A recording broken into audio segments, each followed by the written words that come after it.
વિદ્યાર્થી મિત્રો, મારી યુટ્યુબ ચેનલમાં તમારું હાર્દિક સ્વાગત છે.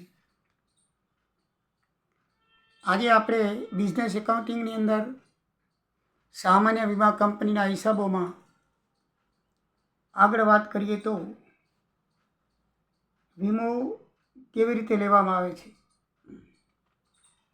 તો વીમો આમ તો એક સાદું સીધું ફોર્મ ભરી અને ઉંમરના જરૂરી પુરાવા આપી અને વીમો લેવામાં આવે છે.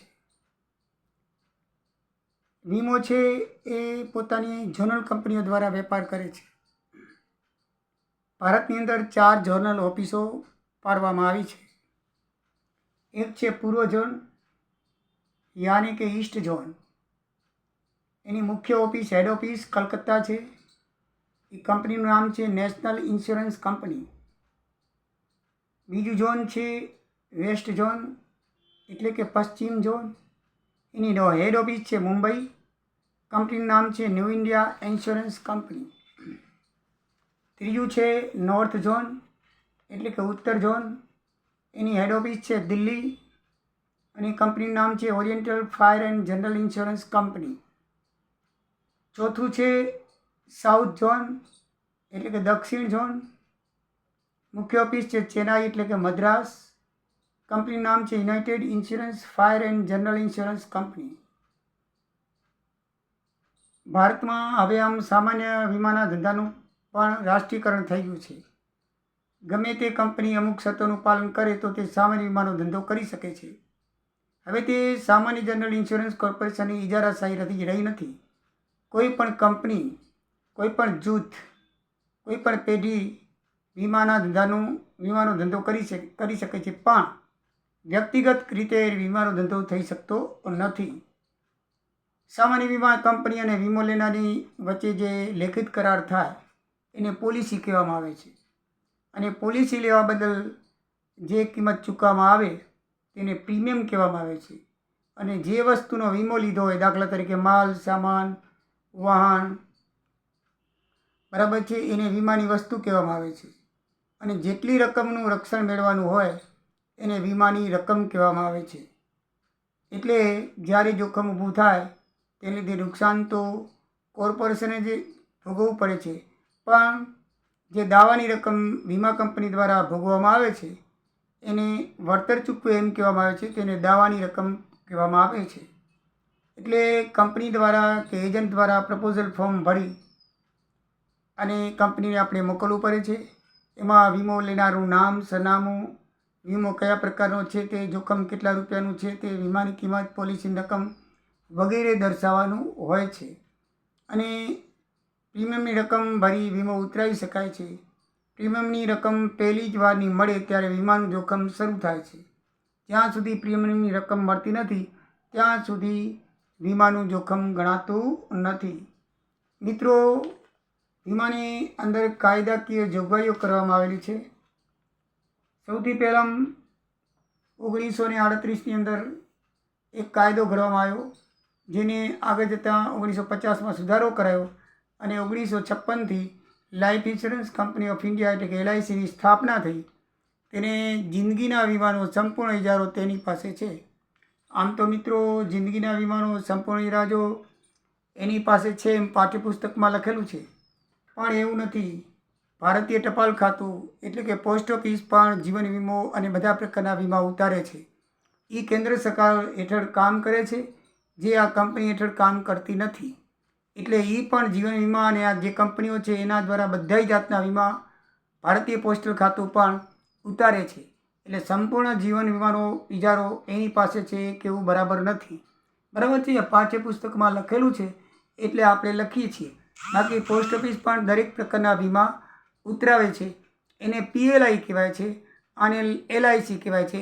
LIC એટલે લાઈફ ઇન્સ્યોરન્સ કંપની અને એવું post insurance company, postal life insurance company, PLI એ કહેવામાં આવે છે. બરાબર છે. તો એ બંને જીવન વીમા કે કોઈ પણ પ્રકારના, ખાસ કરીને પોસ્ટ ઓફિસ જીવન વીમાના ઇન્સ્યોરન્સ ઉતારે છે, બાકી વીમા કોઈ ઉતારતું નથી. એટલે જીવન વીમા માટે પોસ્ટ ઓફિસ પણ એને પણ આપણે યાદ કરવી જોઈએ. પણ આપણે પાઠ્યપુસ્તકમાં એનું નામ લખેલું નથી એટલે આપણે ચર્ચા કરતા નથી. 1968માં કરવામાં આવેલ કાયદાની જોગવાઈ નીચે મુજબ છે. નોંધણી એટલે કે ભારતમાં વીમા કંપનીનો ધંધો કરનારી કંપનીએ ભારતમાં સરકારના કંટ્રોલર ઓફ ઇન્સ્યોરન્સ પાસેથી નોંધણીનું પ્રમાણપત્ર મેળવવું પડે કે ભાઈ અમે વીમા કંપની સ્થાપવા માંગીએ છીએ એવી નોંધણી કરાવવી પડે અને એનું નોંધણીનું પ્રમાણપત્ર મેળવવું પડે. અને વીમાનો ધંધો ફક્ત જાહેર કંપની કે સહકારી મંડળી જ કરી શકે છે. કોઈ વ્યક્તિગત પેઢી કે ખાનગી કંપની વીમાનો ધંધો કરી શકતી નથી.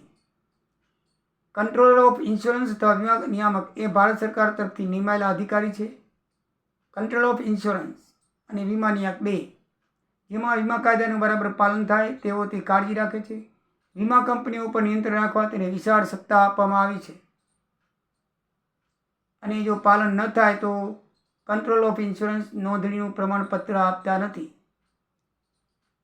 શું પાલન કરવાનું હોય છે? તો કંપનીની કાર્યશીલ મૂડી વર્કિંગ કેપિટલ ઓછામાં ઓછી 50,000 હોવી જોઈએ અને રિઝર્વ બેંકમાં મૂકેલી હોવી જોઈએ. એનું પ્રાથમિક ખર્ચ ઉપરાંત તેની જરૂર છે એવી રકમ હોવી જોઈએ. આ રકમ કંપનીએ મેળવી છે તે અંગે કંપનીનું કોઈ અધિકારીનું સોગંદનામું હોવું જોઈએ. કંપનીનું memorandum of article of association તેમજ કંપનીના ડિરેક્ટરનું નામ, સરનામા અને ધંધાની વિગતો નોંધણી વખતે આપવાની હોય છે. કંપની કયા પ્રકારનો ધંધો કરવા માંગે છે તેમજ કાયદા મુજબ રિઝર્વ બેંકમાં ડિપોઝિટ મૂકી છે કે નહીં એનું નિવેદન અર્થાત રિઝર્વ બેંકનું પ્રમાણપત્ર મૂકવું પડે છે.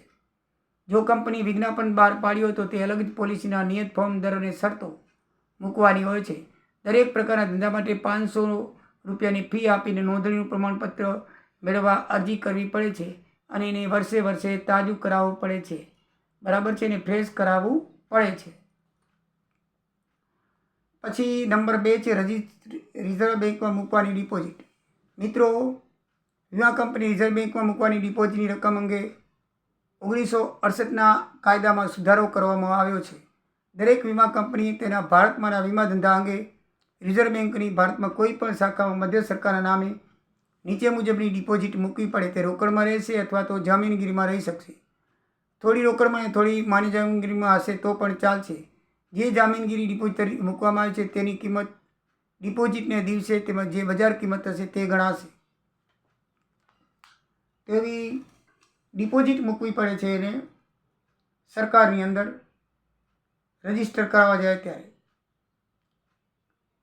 કારણ કે વીમો કરતી ધંધીઓ જે કંપનીઓ છે એ જાહેર હિતની કંપનીઓ છે અને લોકોનું જાહેર હિત એમાં સમાયેલું છે. જો એ જાહેર હિત કંપની ઉઠી જાય તો ઘણા બધા માણસોના પૈસા ડૂબી જાય.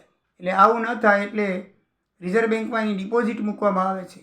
એની મિલકતો આપણે હડપ કરી લેવામાં આવે છે, મીન્સ કે ખાલસા કરવામાં આવે છે અને પછી એમાં વીમેદારોને ભાગે પડતા પૈસા ચૂકવી દેવામાં આવે છે જો કંપની ફડચામાં જાય તો. એટલે આવું ક્યારેય બન્યું નથી અને બનતું પણ નથી. આ પ્રાઇવેટ કંપનીઓમાં ઘણા માણસો રોકે છે. એવી ઘણી કંપનીઓ ફડચામાં ગઈ છે અને એ પૈસા નથી મળે. દાખલા તરીકે પાન ઇન્ડિયાનો દાખલો તાજો છે. એ કંપની એ ધંધો કરતી વીમાનો, એવી તો કઈ કંપનીઓ થઈ એના વીમા ઉતરાવ્યા અને ઉઠી ગઈ. તો એવી કંપનીઓમાં રોકાણ કરવું ના જોઈએ ને એવી કંપનીનો આપણે હિસાબ પણ કરવાનો નથી. આપણે સરકારી કંપનીઓનો હિસાબ કરવાનો છે. 31મી ડિસેમ્બર 1957 પછી કોઈ વર્ષ કેલેન્ડર વર્ષમાં ભારતમાં નોંધાયેલા સામાન્ય વીમાના ધંધાનું કુલ પ્રીમિયમ 1 કરોડથી વધુ ન હોય તો ₹10 લાખ મૂકવા પડે. કેટલી ડિપોઝિટ બેંકમાં મૂકવી પડે એ આપણને જણાવવામાં આવે છે. 1 કરોડ તરીકે એનું પ્રીમિયમ આવતું હોય તો ₹10 લાખ રિઝર્વ બેંકમાં મૂકવા પડે અને 1 કરોડથી વધુ હોય તો ₹20 લાખ મૂકવા પડે. જ્યારે વીમાનો ધંધો ફક્ત દેશી વાહનો કે માલ સામાન દરિયાનો હોય તો એમાં ફક્ત 1 લાખની ડિપોઝિટ મૂકવી પડે છે.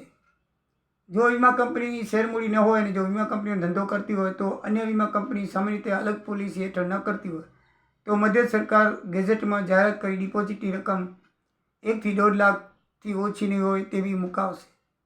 1968ના સુધારાનો અમલ શરૂ થાય ત્યારે વીમા કંપની જે ડિપોઝિટ રિઝર્વ બેંકમાં હશે તે ઉપર મુજબની રકમ વચ્ચેનો તફાવત 5 વાર્ષિક હપ્તાઓમાં ભરવો પડશે. એટલે કે આ જે ડિપોઝિટ મૂકવી હોય એક સાથે ન મૂકવી હોય તો 5 હપ્તા કરી દેવામાં આવે છે. દર વર્ષે એની રકમ ભરવી પડે છે. જો વીમાનું કંપનીનું કુલ પ્રીમિયમ 1 કરોડથી વધુ થાય તો પોતે ભરેલી ડિપોઝિટ રૂપિયા 20 લાખ એ બે વચ્ચેના તફાવતની રકમ 5 વર્ષના હપ્તે રિઝર્વ બેંકમાં મૂકવી પડે છે. 1 કરોડથી વધુ થાય તો શું થાય? 20 લાખ ભરવા પડે. તો તેણે જે ડિપોઝિટ મૂકી છે 20 લાખ એ બેનો તફાવત હોય એ તફાવતની રકમ 5 હપ્તામાં ભરવી પડે છે. 1968ના સુધારેલા કાયદાનો અમલ શરૂ થાય ત્યારે કંપની ભારતમાં વીમાનો ધંધો ના કરતી હોય અને ભારતમાં ધંધો કરવા નોંધણી અરજી કરે તો તે પહેલાં તેણે 10 લાખની ડિપોઝિટ ભરવી પડે છે. જો પોતે ધંધો ન કરતી હોય અને હવે ધંધો કરવા માંગે છે, બહારની કંપની હોય તો 10 લાખની ડિપોઝિટ ભરવી પડે છે. વીમા કંપની જે પ્રકારનો ધંધો કરતી હોય તેના બીજા પ્રકારનો ધંધો કરવો હોય તો ઉપર જણાવેલી રકમની ડિપોઝિટ પ્રથમ ભરવી પડે છે. વીમા કંપની પોતે વીમાના ધંધા સિવાય બીજું કંઈ કામ કરવા ઈચ્છા ધરાવતી હોય તો પણ એની ડિપોઝિટ તો ભરવી પડે છે. જો કોઈ વીમા કંપની ભારતમાં બધા પ્રકારના વીમાનો ધંધો બંધ કરે અને ભારતમાંથી વીમાની જવાબદારીની સત્તા પૂરી સંતોષાઈ ગઈ હોય તો તે પૂરતી જોગવાઈ થઈ ગઈ હશે તો તેની અરજી પરથી અદાલત એ ડિપોઝિટ પાછી આપવાનો હુકમ કરી શકે છે. જો જવાબદારી બાકી હોય તો ડિપોઝિટ પરત મળતી નથી. ડિપોઝિટની રકમમાં રોકડમાં કે માન્ય જામીનગીરીઓ અથવા બંનેમાં મૂકવાની હોય છે. જામીનગીરી મૂકવી હોય તો ડિપોઝિટની તારીખે જે બજાર કિંમત હોય તે તેનું મૂલ્ય ગણાશે. એ બજાર કિંમત રિઝર્વ બેંક નક્કી કરશે. સંચાલન ત્રીજો મુદ્દો છે. હવે કોઈ વીમા કંપનીનું સંચાલન કોઈ પેઢી અથવા કંપની દ્વારા થઈ શકે નહીં. કોઈ વ્યક્તિને સામાન્ય વીમા ધંધા પર કમિશન કે બોનસ સ્વરૂપે વેતન મળતું હોય તો તે વ્યક્તિ પણ સંચાલન કરી શકે નહીં. વીમા કંપનીનું સંચાલન કરવા વ્યક્તિ પોતાના હોદ્દા માટે વારસ નિમી શકે નહીં. બીજાના નામે હોદ્દાની ફેરબદલી કરી શકશે નહીં. મધ્ય સરકારને એમ લાગે કે વીમાના ધંધામાં સામાન્ય રીતે સંચાલકોને વેતન આપવાનું જે ધોરણ છે તે વધુ વેતન વીમા કંપની કોઈ વ્યક્તિને આપે તો સરકારી કંપની એવા સૂચનો આપે છે કે તેનું વેતન 6 માસમાં ઘટાડી દેવું.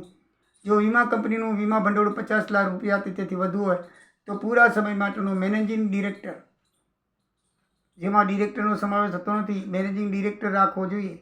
વીમા કંપની વર્ષ પૂરું થાય કે 1 મહિનામાં તેના ચીફ એજન્ટ, ખાસ એજન્ટ કે મુખ્ય એજન્ટ સિવાય કોઈ વ્યક્તિને વાર્ષિક 5,000થી વધુ વેતન આપ્યું હોય તો તેની વિગત વીમાપત્રક નિયામકને મોકલવી પડે છે. 1968ના સુધારા મુજબ કંપની સંચાલન અંગે નીચેની જોગવાઈ પણ વધારાની કરવામાં આવી છે. વીમા નિયામકને એમ લાગે કે બધી કંપનીઓ અમુક જ વીમા કંપનીને સંચાલન અંગે અમુક સૂચનાઓ આપવી જરૂરી છે તો વીમા કંપની નિયામક એમ કરી શકશે. મેનેજિંગ ડિરેક્ટર કે મુખ્ય વહીવટ અધિકારી નિમણૂક, પુનઃ નિમણૂક રદ કરી શકશે અને મંજૂરી વિના રદબાતલ પણ કરી શકશે. જાહેર હિતમાં ઉપર જણાવેલ અન્ય કારણોસર જરૂર જણાય તો વીમા નિયામક કોઈ પણ ડિરેક્ટર કે મુખ્ય વહીવટને એક હુકમ દ્વારા દૂર કરી શકશે. જાહેર હિતમાં વીમા કંપનીના હિતમાં પોલિસી હોલ્ડરના હિતમાં જરૂર લાગે તો નિયામક વીમા કંપની માટે વધારાના ડિરેક્ટરોની નિમણૂક કરી શકશે. વીમા કંપનીને અમુક વ્યવહાર સામે ચેતવણી આપી શકે છે તેમ અટકાવી પણ શકે છે. બોર્ડ ઓફ ડિરેક્ટરની મિટિંગ પણ બોલાવી શકે છે અને એ સભામાં પોતાનો અધિકારી પણ મોકલી શકે છે. જાહેર હિતમાં કે પોલિસી હોલ્ડરના હિતમાં વીમા નિયામક એવો હુકમ કરી શકે છે કે વિદેશની અમુક શાખા કંપનીએ બંધ કરવી. અમુક સંજોગોમાં વીમા નિયામકને કંપનીની ઓફિસમાં દાખલ થવાની, ચોપડા જપ્ત કરવાની સત્તા આપેલી છે. આમ વીમા નિયામકે વીમા કંપનીનું બીજી કંપની સાથે સંયોજન કરવાનો હુકમ કરી શકશે. વીમા નિયામક જે છે એનું પાલન દરેક વીમા કંપનીએ કરવાનું હોય છે. એટલે કે વીમા નિયામક છે એક જાતનો હેડ છે વીમા કંપનીઓ માટે. તે કે કાયદા મુજબ એ પ્રમાણે કરવાનું હોય છે. કમિશન ચોથો મુદ્દો છે. તો સામાન્ય વીમા કંપની ધંધા અંગે વીમા અને એજન્ટને વધુમાં વધુ કમિશન આપી શકાય તેના દર ઠરાવવામાં આવ્યા છે. આ મુજબ ઈરડાના નવા સુધારા મુજબ સામાન્ય વીમા કંપનીમાં પ્રીમિયમના 15%થી વધુ કમિશન આપી શકાય નહીં. વધારે પ્રીમિયમના 15% કમિશન આપી શકાય. એનાથી એજન્ટને કમિશન આપી શકાતું નથી. મિત્રો, વીમાનો ધંધો એજન્ટ દ્વારા ચાલે છે. એજન્ટો જ ગ્રાહકોને ખેંચીને લઈ આવે છે. જે પ્રાઇવેટ કંપની વીમા કંપનીઓ છે એજન્ટોને 50% પ્રીમિયમને આપી દીધી હોય છે. કારણ કે એમ તો અમે ચૂકવવાના તો પૈસા હોતા નથી, ઉઠી જવાનો છે. વીમો ઓછામાં ઓછો 10, 15, 20 વર્ષનો હોય છે એટલે 10 વર્ષ સુધી કલેક્શન એકઠું કરે, અડધું એજન્ટોને આપી દે અને અડધું પોતે લઈને ઉઠી જાય. કારણ કે 20 વર્ષ પૂરા થાય તો ચૂકવવાની આવે ને રકમ દાવાની. એટલે આવી કેટલી કંપનીઓ આપણા દેશમાંથી ઉઠી ગઈ છે. આપણે વીમાધારકોના પૈસા ચામ કરી ગઈ છે. કેટલી કંપનીઓ સામે અત્યારે દાવા ચાલુ છે.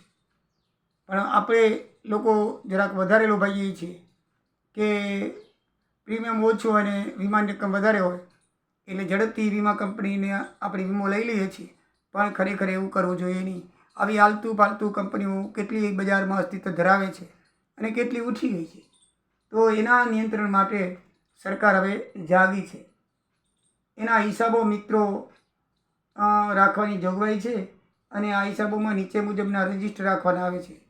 એક વીમાદારનું રજિસ્ટર હોય છે, બીજું એજન્ટનું રજિસ્ટર હોય છે, ત્રીજું દરખાસ્તનું, ચોથું દાવાનું, પાંચમું બીજા યુનિટ સાથે વ્યવહારનું અને રદ થયેલી પોલિસીનું રજિસ્ટર હોય છે અને સાતમું નવા મળતા અને રિન્યુઅલ પ્રીમિયમનું રજિસ્ટર રાખવામાં આવે છે. આટલા 7 પ્રકારના રજિસ્ટર હિસાબમાં રાખવામાં આવે છે અને ચોપડામાં ખાસ 4 જાતના હોય છે: રોજમેડ, ખાસ આમનોંધ, પેટા રોકડ અને ખાતાવહી. આટલા ચોપડાઓ રાખવામાં આવે છે અને 3 પ્રકારના ફોર્મ થાય છે. ફોર્મ નંબર 1B-RA એ સામાન્ય વીમાનું મહેસૂલ ખાતું તૈયાર કરવા વપરાય છે. ફોર્મ BPL સામાન્ય વીમાનું નફા નુકસાન ખાતું તૈયાર કરવા વપરાય છે અને ફોર્મ BBL એને સામાન્ય વીમાનું પાકું સર્વે બનાવવા માટે ઉપયોગ થાય છે. બરાબર છે મિત્રો. પછી આવે છે તપાસ.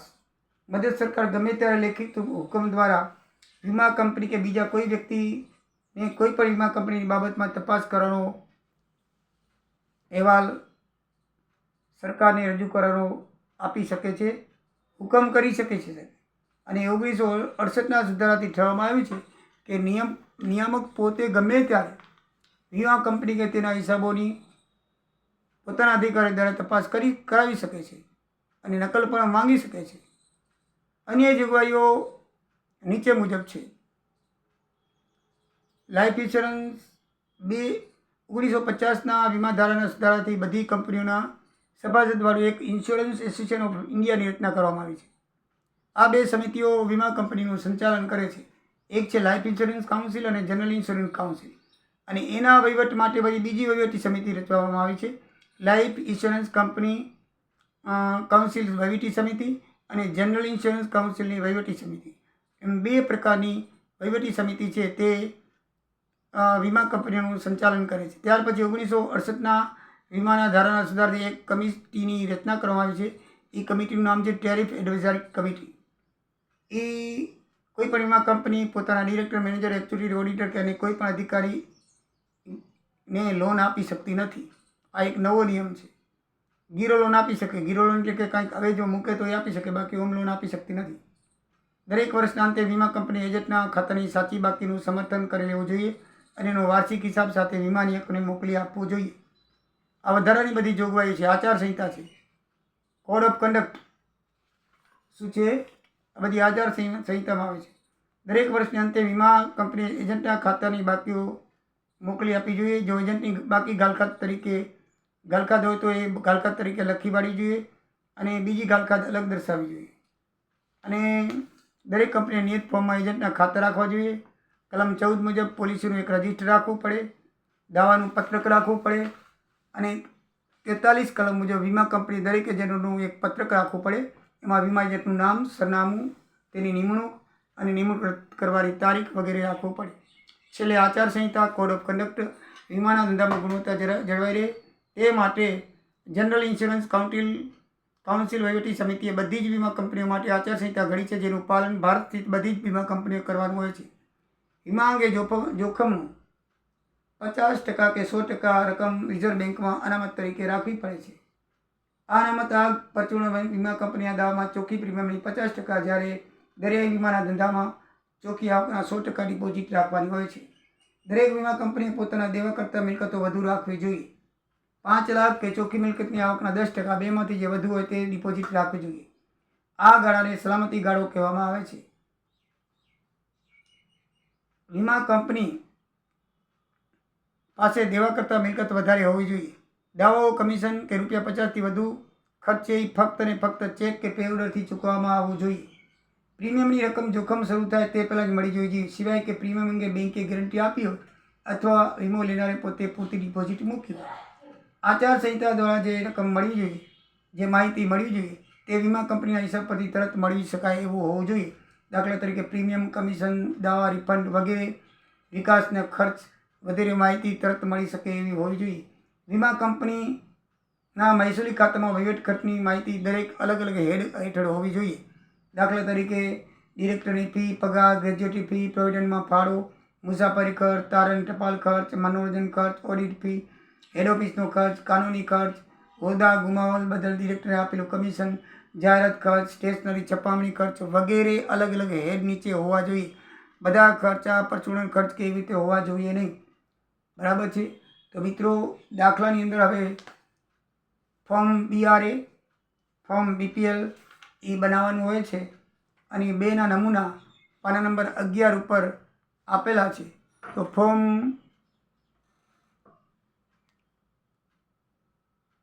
BRA નો નમૂનો આ મુજબ છે. એ તમારી ચોપડીમાં આપેલો છે. એમાં કમાયેલ પ્રીમિયમ ચોખ્ખું અને વિગતો જણાવવાની હોય છે. બાકી જોખમ માટેની જોગવાઈ, વ્યાજ, ડિવિડન્ડ, ચૂકવેલ દાવાઓ, વીમા અંગેના લગતા કામગીરીના વહીવટી ખર્ચા અને વિગતો આપી કામગીરીનો નફો, આગના વીમાનો, દરિયાઈ વીમાનો વગેરે કરીને ઓછા બ કરી અને વિગતો દર્શાવવાની હોય છે. એના પછી મિત્રો નીચે આપેલું છે ફોર્મ BPL નફા નુકસાન ખાતાનું. તો એની અંદર તમારે 31/3 પૂરા થતા વર્ષનું નફા નુકસાન ખાતું, એમાં ચાલુ વર્ષ માટે અને પાછલા વર્ષ માટેની વિગતો લખવાની હોય છે. એમાં આગનો વીમો, દરિયાઈ વીમો, પરચુરણ વીમો, રોકાણોની આવક અને પછી પાછળ જોઈએ તો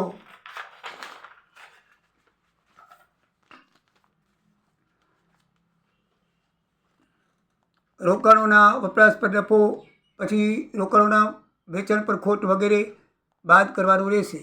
આ ઉપરાંત જોગવાઈઓ ફેરફાર સિવાયની લખવાની હોય છે. પછી અન્ય ખર્ચા લખવાના હોય છે. અ અને બનો કુલ સરવાળો કરવાનો હોય છે.